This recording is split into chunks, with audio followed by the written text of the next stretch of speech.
Don't buy NIO stock until you watch this analysis video. You'll either want to buy more or avoid it altogether. Let's find out.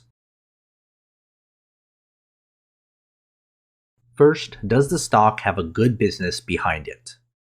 We're going to look at 14 metrics to determine how good of a business we have.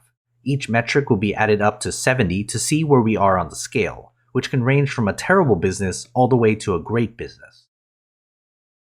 These first 5 metrics deal with the company's financial health. To get those 5 points, earnings growth will need to be 20% or higher. Profit margins will need to be 40% or higher. Operational effectiveness will need to be 80% or higher. The average employee value needs to be $400,000 or higher, and the quick ratio will need to be 2.5 or higher for a max 25 points. The next 4 metrics show us the shareholder opportunity. To get those 5 points, the dividend yield will need to be 4% or higher, payout ratio will need to be at 0%, cash and its equivalent will need to be $75 billion or higher, and the stock returns will need to be 15% or higher for a max of 20 points. And the last 5 metrics deal with the company's business valuation. To get those 5 points, the PE ratio will need to be 9.99 or lower, the PEG ratio will need to be 0.49 or lower, the SMA 200 will need to be negative 10% or lower, the short float will need to be 0.99% or lower, and the Wall Street rating will need to be 1.49 or lower for a max 25 points. Adding all 14 metrics together, we get the business grade for the company with a max point total of 70 being the perfect business. But as long as the total is above 35, we have a good business behind the stock. For long-term investors, I try to avoid stocks with a weak or terrible business, regardless whether it's undervalued or not. Next, is the stock undervalued right now?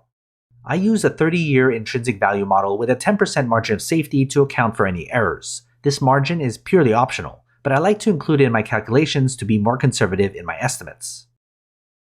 The intrinsic value is scaled from 0 to 100 depending on its value relative to its current stock price. This can range from expensive all the way to being a bargain. Taken alone, a point value over 50 means the stock is undervalued right now. But be careful because many terrible businesses can be undervalued, and it doesn't necessarily mean it's a good investment.